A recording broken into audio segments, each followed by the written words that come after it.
ایک اور روایت ہے سیدنا جابر بن عبداللہ رضی اللہ تعالیٰ عنہ سے فرماتے ہیں کہ اللہ کے رسول نے ارشاد فرمایا، ہر افطار کے وقت اللہ بہت سارے لوگوں کو جہنم سے آزاد فرما دیتے ہیں، اور رمضان میں ایسا ہر شب ہوتا ہے۔ یہ بھی اللہ تعالیٰ کی غیر معمولی جو رحمت ہے اس کا اظہار ہوتا ہے کہ ایک بندہ مومن پورا دن اللہ کی خاطر اس نے اپنے خلوش پہ پابندی عائد کی، اور اب وہ اللہ ہی کے اذن سے اگر افطار کر رہا ہے تو اللہ کی جو بے پایاں رحمت ہے اس کا ظہور ہو رہا ہے۔ اللہ تعالیٰ اسی کو بیان کرنا چاہتے ہیں یہاں پہ۔ اس میں کیا شک ہے، روزہ اسی لیے بہت بڑی عبادت ہے۔ اللہ نے حکم دیا، ہم نے مہر لگا لی، پانی کا ایک قطرہ بھی حلق میں نہیں جائے گا۔ ساری جبلتیں اندر سے زور کر رہی ہیں، لیکن انسان کہتا ہے کہ میرے پروردگار کا حکم نہیں ہے۔ تو افطار کا وقت تو در حقیقت ایک بڑی مسرت کا ہوتا ہے کہ جس ذمہ داری کو ہم نے قبول کیا تھا، جس مشقت میں ہمیں ڈالا گیا تھا، جس امتحان میں ہم پڑے تھے، اس سے کامیابی کے ساتھ نکل آئے ہیں۔ یعنی اللہ تعالیٰ نے تقاضا کیا تھا کہ فلاں وقت سے فلاں وقت تک تم نے اپنی جبلتوں کے اظہار پر بھی یا ان کے تقاضوں پر بھی پابندی لگا لینی ہے، تو مجسم اطاعت بنے رہے، کیونکہ وہ جبلتیں تو ایسی ہیں کہ اندر سے زور کر رہی ہوتی ہیں اور ہر قدم پر انسان کو وہ اپنے راستے پر لے جانا چاہتی ہیں۔ تو ان میں اگر انسان ثابت قدم رہا ہے اور پھر افطار کے موقع پر جب اللہ کا اذن آ گیا، تو یہ تو ایسے ہی ہے کہ جیسے دنیا سے لوگ اٹھیں گے اور جب وہاں فرشتے استقبال کریں گے تو کیا مسرت ہوگی آدمی کی کہ میں کامیاب ہو گیا۔ وہ فرمایا تھا کہ فزت برب الکعبہ، رب کعبہ کی قسم کامیابی حاصل ہو گئی۔ تو افطار کامیابی کا موقع ہے کہ میں نے اللہ کی اطاعت کا حق اپنی ہمت، اپنی استطاعت کے مطابق ادا کر دیا ہے۔ اس سے زیادہ کون سا اچھا وقت ہو سکتا ہے؟ اس وقت آدمی دعا کرتا ہے، اپنے رب سے کچھ مانگتا ہے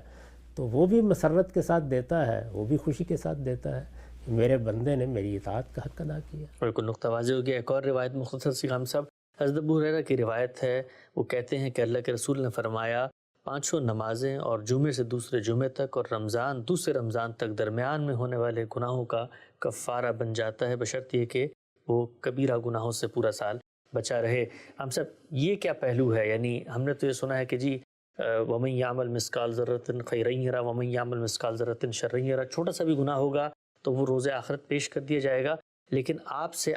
اگر آپ نے 5 نمازیں پڑھی ہیں، کوئی چھوٹی موٹی غلطی کوتاہی ہوگی تو اللہ تعالیٰ کیا اس کو معاف کرتے چلے جاتے ہیں؟ یہ تو اللہ تعالیٰ نے قرآن مجید میں کئی جگہوں پر بشارت دی ہے کہ اگر انسان نے اپنے آپ کو بڑے گناہوں سے بچائے رکھا ہے تو نکفر عنہم سیئاتہم، چھوٹے چھوٹے گناہ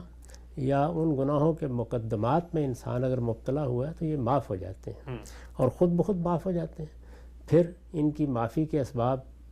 کبھی جمعے کی نماز سے، کبھی عمرے سے، کبھی رمضان کے روزوں سے پیدا ہوتے رہتے ہیں۔ رمضان میں بہت بشارت دی گئی ہے کہ اگر بندہ اللہ کی طرف رجوع کر رہا ہے اور اس روزے کی حقیقت کو پہچان کر روزے رکھ رہا ہے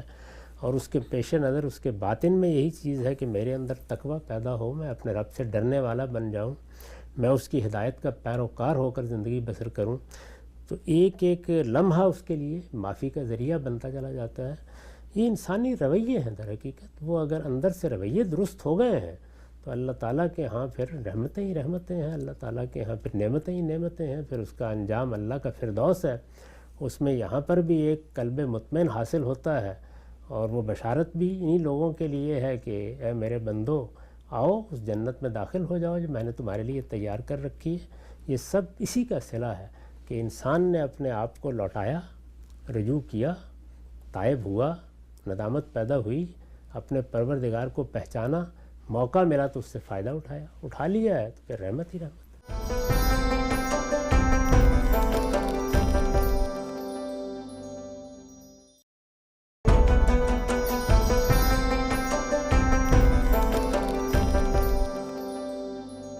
رمضان کے اندر نشریات کا خصوصی سلسلہ جاری ہے۔ ہم لوگ رمضان سے متعلق حدیث کا مطالعہ کر رہے تھے۔ آگے بڑھاتے ہیں سلسلہ گفتگو کو۔ آپ حضرات کی جانب سے رمضان ہی میں موصول ہونے والے کچھ فقہی نوعیت کے سوالات غامدی صاحب کی خدمت میں رکھتے ہیں۔ ہم صاحب کچھ خواتین سے ہمیں سوالات موصول ہوئے ہیں، میں آپ کی خدمت میں رکھتا ہوں۔ کہتی ہے کہ رمضان میں خواتین کا زیادہ وقت کچن میں گزرتا ہے، ان کو مختلف قسم کے کھانے وغیرہ بنانے پڑتے ہیں۔ اس کا لازمی نتیجہ نکلتا ہے کہ ان کی بہت سی عبادات چھوٹ جاتی ہیں۔ مثال کے طور پہ تہجد کی نماز ادا کرتے وقت اس وقت سحری کا بندوبست کرنا ہوتا ہے تو وہ لازماً چھوٹ جاتی ہے۔ تو کیا ہمیں سحر و افطار کا بندوبست کرنا چاہیے یا اس کے برعکس عبادتوں پہ توجہ دینی چاہیے؟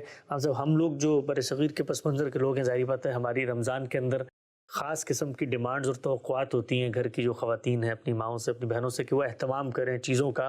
تو وہ یہ پوچھتی ہے کہ اس اہتمام میں ان کا تو بھلا ہو جاتا ہے لیکن ہم لوگ جو عبادت کرنا چاہیں اس کا کیا؟ اس بات کی کوشش کرنی چاہیے کہ رمضان کا مہینہ نہ مردوں کے لیے کسی اہتمام کی نظر ہو نہ عورتوں کے لیے، کوشش یہی کرنی چاہیے۔ اس کے لیے متبادل بندوبست اگر کیے جا سکیں تو بہت اچھی بات ہوگی، کم سے کم بار پڑے، لیکن اگر ناگزیر ہے اور کوئی مدد میسر نہیں ہے، کچھ دوسرے اسباب بھی نہیں فراہم ہو سکے، تو امید ہے کہ ان کی یہ کوشش بھی اللہ کے ہاں عبادت شمار ہو جائے گی، کیونکہ وہ افطار کا بندوبست کر رہی ہیں یا سحری کا بندوبست کر رہی ہیں تو اس عبادت ہی کے لیے کر رہی ہیں، دوسروں کو روزے رکھوا رہی ہیں، تو اللہ تعالیٰ کی مدد، اللہ تعالیٰ کی رحمت، اللہ تعالیٰ کا کرم اور اس کی عنایت کسی خاص صورت کی پابند نہیں ہوتی، بندے کے اندر کیا ہے۔ میں نے اس سے پہلے بھی عرض کیا تھا نا کہ یہ قربانی کے جانور کا خون تو اللہ کو نہیں پہنچتا،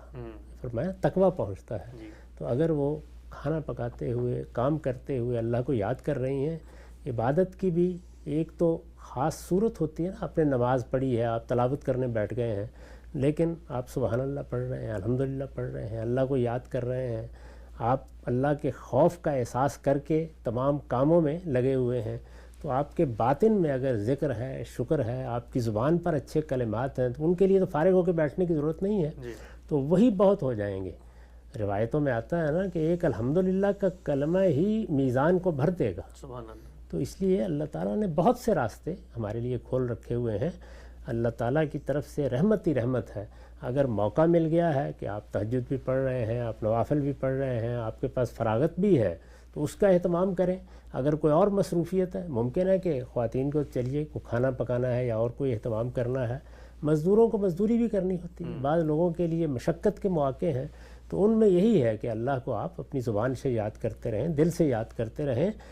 امید کرنی چاہیے کہ یہ آپ کی اس طرح کی عبادت ہی در حقیقت باقی تمام عبادات کے مقابلے میں اللہ کے ہاں بہت محبوب ہو جائے گی، اس لیے کہ یہ مشقت کرتے ہوئے اور تکلیف اٹھاتے ہوئے اور دوسروں کی خدمت کرتے ہوئے ادا کی گئی۔ بہت اچھا نقطہ غام صاحب۔ اچھا غام صاحب، یہ بھی تو بتائیے کہ رمضان کے حوالے سے ہم نے عام طور پہ دیکھا ہے، خود ہم چونکہ جب سے بڑے ہوئے ہمیں دیکھتے رہے کہ مرد جو ہیں وہ بہت سارے معاملات سے ہاتھ اٹھا لیتے ہیں، اور وہ ظاہری بات ہے روزے کی ایک مشقت بھی ہوتی ہے، کام کاج بھی کرنا ہوتا ہے، لیکن گھر کے کاموں میں ہاتھ بٹانا، خواتین کی مدد کرنا، گویا ہر چیز ان کے سپرد ہو جاتی ہے، اور ایسا ہوتا ہے کہ جیسے اب یہ ان کی لازمی ذمہ داری ہے کہ جی دسترخوان پورا بھرا ہونا چاہیے۔ تو روزہ ہمیں یہ بھی تو درس دیتا ہے کہ ہم دوسروں کی مشکلات کو سمجھیں، ان کے درد کو سمجھیں، ان کی مشقت میں ان کو کمی دیں، اور اگر وہ روحانی طور پہ اللہ کے قریب ہوں گی اس مہینے میں تو اس سے ہمارا خاندان، ہمارے بچے، سب کو فائدہ ہوگا۔ تو کچھ مردوں کو بھی ہاتھ بٹانا چاہیے ان کا۔ کچھ کیا، بہت ہاتھ بٹانا چاہیے، جتنی بھی مدد کر سکتے ہیں کرنی چاہیے، اور گھر کے معاملات ہوں، باہر کے معاملات ہوں، یہ مل جل کر ہی ہوتے ہیں، اس میں بہت تقاضے بھی نہیں کرنے چاہیے۔ یہ صبر کا مہینہ ہے، اس میں بس طے کر لینا چاہیے کہ یہ چند چیزیں ہیں جو دسترخوان پر ہوں گی۔ خواتین کو اتنی مشقت میں ڈال دینا کہ وہ دسترخوان آپ کے سامنے اس طرح رکھیں کہ اس میں 20-21 کھانے اگر نہ ہوں تو آپ کا اطمینان نہیں ہوگا، تو یہ تو اس مہینے کی روح اور عبادت کی روح کے بھی خلاف ہے۔ اس میں سادہ کھانے کی طرف ہی متوجہ ہونا چاہیے، یعنی پورے بدن کی، وجود کی، باطن کی، روح کی، قلب کی، ہر چیز کی تطہیر یہ مقصود ہے۔ تو یہ اسی وقت ہوگی کہ جب انسان اپنے ظاہر اور باطن میں ہر جگہ اعتدال سے کام لے گا اور یہ سمجھے گا کہ میں ایک عبادت میں ہوں۔ تو عبادت صرف اس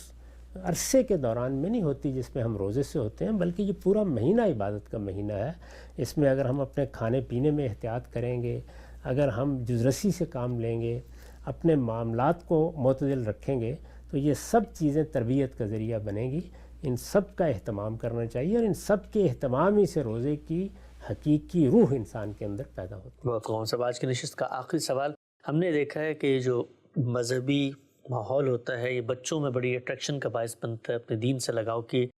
نسبت سے۔ یہاں پر بھی ہم نے دیکھا امریکہ میں جو مغربی ممالک ہیں، کرسمس ہوتی ہے، بڑا اہتمام کیا جاتا ہے، بڑی تام جام ہوتی ہے، تو بچے بڑی ایک فیسٹیوٹی محسوس کرتے ہیں۔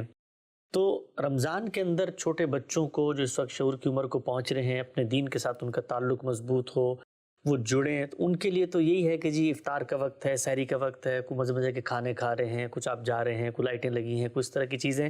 تو آپ کو لگتا ہے ہم سب ہمارے یہاں جو یہ دینی مختلف ایونٹس ہوتے ہیں ان میں فیسٹیوٹی کی ذرا کمی ہوتی ہے، اور پھر اس کا نتیجہ یہ نکلتا ہے کہ باقی جو فیسٹیولز ہیں دنیا بھر میں ہوتے ہیں اس میں بچوں کی بڑی دلچسپی ہوتی ہے اور اسی سے پھر مغربی تہذیب کی طرف بھی ان کا جھکاؤ اور لگاؤ ہوتا ہے. تو کچھ تھوڑی بہت فیسٹیوٹی بھی تو پیدا ہونی چاہیے. اس میں کوئی شک نہیں. اس کے لیے دیکھیے 2 عیدیں مقرر کی گئی ہیں.